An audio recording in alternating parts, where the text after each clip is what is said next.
안녕하세요. 우리는 이미 알고 있다 쓰라팀입니다. 네, 오늘은 어제 중앙일보 기사로 나왔었던 이준석의 토론에 관한 이야기를 해볼까 합니다. 펜앤마이크 주체로 공정현 대표 양선엽 씨와 오동길 씨라는 시민 한 분, 그리고 이준석 최고와 이경정 교수라는 사람. 저는 이분이 누군지 몰랐는데 인터넷에서 찾아보니 경희대 교수라고 하네요.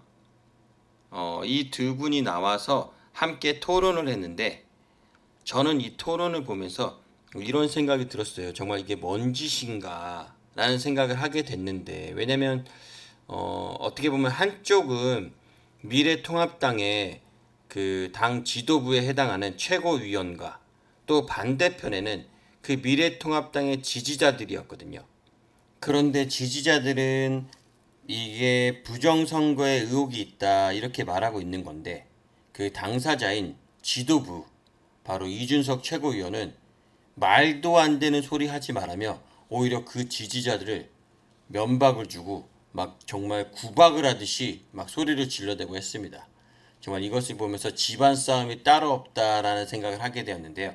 오늘은 이 부분에 대해서 여러분들께 한번 이야기를 나눠볼까 합니다. 아직 저희 쓰라TV 구독자가 아니신 분들은 구독과 좋아요, 알림 설정 부탁드리겠습니다. 더 열심히 하겠습니다. 네, 먼저 공정현 대표, 이분이 관외 투표를 이송하는 우체국에서 투표 조작이 벌어졌을 가능성이 있다고 했습니다. 왜냐면 관외 투표를 이송할 때 여러분도 저희 방송 또한 여러 방송에서 보셨듯이 막 빵 배달하듯이 노란 소쿠리에 담아갖고 그냥 투표 용지가 막 이송되고 그랬잖아요. 그래서 이 부분에 대해서 얘기를 했더니 이 최고위원이 이렇게 말을 합니다. 과거의 부재자 투표는 개인이 우체통에 투표 봉투를 넣는 것이다. 이런 식의 논리라면 우체국에 드릴을 뚫어서 투표를 바꿔놓으면 어떡하냐 라는 얘기랑 똑같은 거다 라는 얘기를 했는데, 정말 이게 어찌 같습니까? 지금 이 공정현 대표나 저희들이 지금 사전투표 의혹을 말하는 거는 관외 투표를 이송하는 과정이 막 소쿠리에 이렇게 아무런 봉인장치도 없이 막 배달이 되니까 누가 중간에 이거를 없앨 수도 있고 또 떨어뜨려서 잊어버릴 수도 있고 여러 가지 문제가 되거나 또 누가 중간에 바꿔치기를 할 수도 있는 거 아닙니까?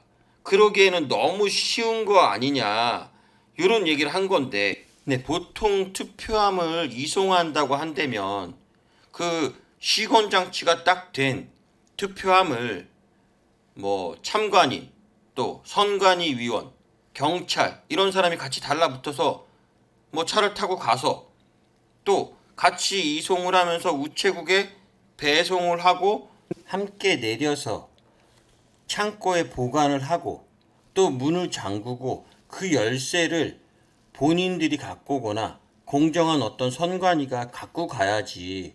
그게 거기 우체국 직원들도 함부로 들어갈 수 없고 그게 안전한 보관 방법 아닙니까?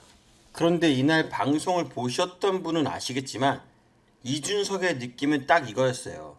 마치 선거에 져놓고 그 지니까 그 지지자들이, 극성 지지자들이 괜히 때를 쓰면서 또 억지로 우긴다. 본인은 괜찮다. 그러니까 결과적으로 자신은 선거에 졌지만 나는 괜찮아. 근데 너희들이 왜 그래? 내가 괜찮다는데. 뭐 약간 이런 느낌이었어요. 정말 어이가 없었던 거죠. 그러니까 공정현 대표와 우리들은 국민이 생각하는 투표함 이송과는 너무 거리가 멀다. 이건 너무 허술하다. 차라리 우체통이면 그게 더 안심하겠다. 라는 이런 생각을 하는 건데, 솔직히 경찰도 없고 선관위 직원도 없고 참관인도 없어요. 그러면 누가 이렇게 마음먹고 딱 바꿀 수도 있는 거 아니에요? 그냥 한두 뭉치 뭐 여러 사람 짜지 않고 혼자서도 슬쩍 할 수도 있는 거 아니에요? 아니 생각을 해보세요. 도둑이 도둑질을 할 때 여러 사람 데리고 가서 도둑질을 합니까? 원래 도둑질은 그냥 혼자서도 수적할 수 있는 거예요. 소매치기도 여러 사람 데리고 가서 소매치기 합니까? 그냥 지나가다 혼자서 그냥 수적해서 자기 주머니에 넣는 그 기술을 발휘하는 사람들이 소매치기예요. 왜 자꾸 이준석은 우체국 직원과 경찰과 선관위 직원 이 모든 사람들이 연대를 해야지만 조작이 가능하다 이렇게 생각을 하더라고요. 물론 저도 이 부분에서 오프라인으로 조작을 한 건지 이 부분은 조금 의문은 있어요. 왜냐면 여러분들 아시다시피 선거 개표의 그 결과가 너무 숫자상으로 일치하는 부분이 많이 있기 때문에 이게 오프라인으로 숫자를 일치시키려면 그것은 제가 생각할 때 힘이 들다고 생각하거든요. 그렇다면 왜 이렇게 이런 짓을 따로 하고 오프라인으로 하지 않아도 될 일을 왜 하면서까지 온라인까지 했나? 이것은 뭐 공정현 대표의 말처럼 두 가지를 다 동시에 했을 수도 있고요. 아니면 둘 다 아닐 수도 있고요. 물론 이것은 단지 의혹이지 뭐 아직 확실하게 조작이 되었다라는 건 아니니까요. 또 계속해서 토론을 보면 공정현 대표는 투표함과 투표지가 이송하는 것도 너무 허술한데 관리까지 허술했다. 그래서 경찰도 없고 선관위 직원도 없는 가운데 바구니를 들고 안으로 들고 가니 어떻게 하나 보겠다고 보기만 하겠다는데 우체국에서 가리고 CCTV까지 막았다고 말을 했습니다. 그랬더니 또 이준석은 이렇게 말을 합니다. 우정사업본부는 국가기관이고 그 사람들이 전부 프락치가 있고 결탁이 되었다고 한다면 누가 그걸 감시하고 또 그걸 감시하는 사람은 또 누가 감시하냐. 결국 끝이 없는 얘기를 하는 거다. 아니 이준석도 하버드에 꽃에 물 주고 들어간 건가요? 아니 우정사업부가 국가기관이라고 믿으라고 한다면 지금까지 우리나라가 논문 위조로 최고의 대학 서울대도 뭐 인턴 위조, 동양대 뭐 표창장 위조, 요즘 위조 너무 많아서 오죽하면 기생충이란 영화도 나왔잖아요. 그리고 가장 최근에 나온 울산 선거 개입 의혹이 있잖아요. 그 부분에 대해서 지금 검찰 수사가 진행 중이잖아요. 그러니까 그런 일들이 없었으면 당연히 저희들이 왜 우체국을 안 믿고 나라의 국가기관을 왜 안 믿겠습니까? 정말 1년에 일어난 일들이 너무나 많은 사건들이 그간에 있었어요. 그렇기 때문에 우리 국민들이 정말 어떻게 보면 믿어야 되는 국가기관도 못 믿는 이런 상태가 된 겁니다. 이 부분을 먼저 이준석 최고위원은 알아야 돼요. 그런데 또 이준석은 이렇게 말을 합니다. 우체국 CCTV를 보겠다고 했다는데 CCTV 설치된 곳에서 정보 수집의 목적을 밝히게 돼 있다. 그렇다고 우체국에서 공정연히 CCTV 보겠다고 하면 왜 꼭 보여줘야 하냐? 아니 이준석 씨가 당을 대표하는 최고위원이 맞나요? 아니 왜 나라의 국가기관의 CCTV를 감히 너가 왜 보여달라 하냐 뭐 이런 얘기인가요? 정말 어이가 없습니다. 일반 시민분을 상대로 당 최고 대표자면 오히려 그 의혹을 조금 더 이렇게 해결해 주려고 노력을 한다거나 어떤 좋은 말로 설득을 해서 본인의 생각을 이해시키려고 해야지 막 화를 내듯이 소리를 지르면서 정말 말싸움을 하듯이 하는 모습을 보고 공정현 대표분이 오히려 조용히 하시라고 조용조용히 말씀하시라고 이렇게 진정을 시키는 모습을 보고서 국회의원도 인성이 중요하다라는 생각을 하게 되었습니다. 또 한 가지는 어저께 방송을 보면서 그 공정현 대표분과 또 시민분 또 그 외에 많은 분들이 있죠. 근데 그분들이 어떤 누가 시키지도 않고 당에서조차 시키지도 않았는데 이렇게 혹시나 우리의 투표가 이렇게 잘못될까봐 막 사의를 밤낮으로 지키고 막 감시하고 그랬다는데 그것만으로도 당에서는 박수를 보내고 이렇게 칭찬을 하고 오히려 상을 베풀어야 되지 않나 이런 생각을 하게 되는데 그 부분에 대해서 이준석 최고는 어떻게 생각하는지 참 궁금해요.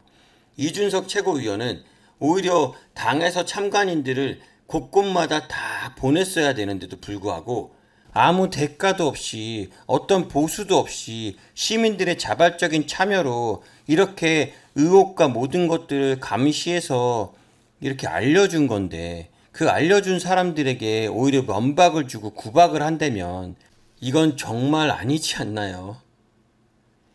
그럼에도 불구하고 이준석은 여기서 한 단계를 더 나가서 막말 아닌 막말을 합니다. 바로 이 얘기였죠. 이것이 만약에 투표 조작이라고 한다면 당 최고위원인 자기를 납득시켜야 당에게 자기가 요구를 할 수 있다. 그런데 자기도 납득이 안 되는데 자기도 납득이 안 가는 걸 왜 당에게 요구를 하냐. 저는 이때 딱 알았어요. 왜 이준석이 자꾸 토론을 하자고 그랬는지. 저는 처음에 왜 자꾸 이준석이 토론을 하자고 그러지? 그냥 자기도 기면 기고 아니면 아니다고 생각하면 되는 건데 왜 굳이 토론까지 하면서 왜 저렇게 자기를 뭔가 나타내려고 그러나? 아니면 선거도 끝나고 하니까 이제 좀 시간이 남나? 안 그러면 뭐 연설에 이런 게 없으니까 입이 근질근질하나? 저는 이런 줄 알았거든요. 다시 말해 이준석의 얘기는 그런 것들은 그런 의혹을 얘기를 하는 거는 너희들 차원에서 끝내라. 왜 그런 걸 당에게까지 얘기를 하냐. 우리는 너희들과 모른다. 우리가 하면은 괜히 역풍을 맞는다. 더 뭐 바닥으로 내려앉는다. 이렇게 얘기를 하는 것 같아요.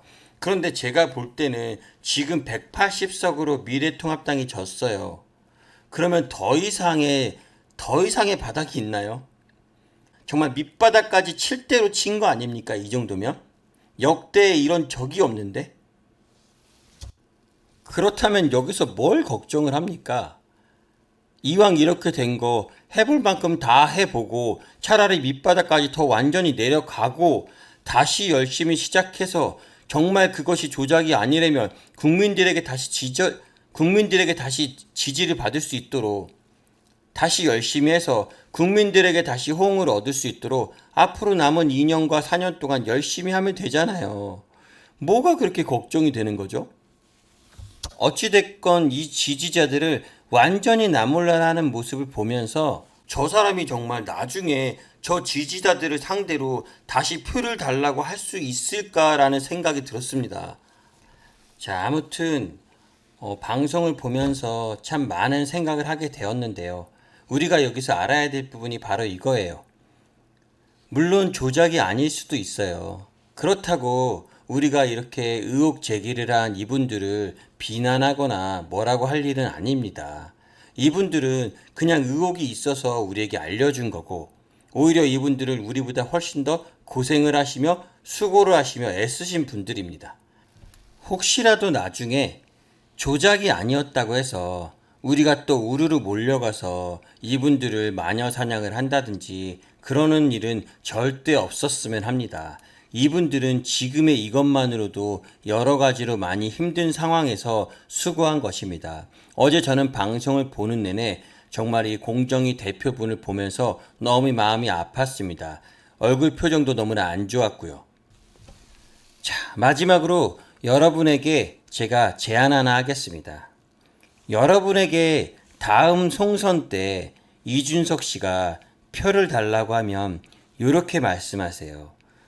나를 납득시켜라. 나도 너를 찍어야 되는데 납득이 안 가는데 어찌 우리 자식들과 우리 부모들과 우리 지인들을 설득시킬 수 있겠니? 나를 납득시켜라. 감사합니다. 스라TV였습니다.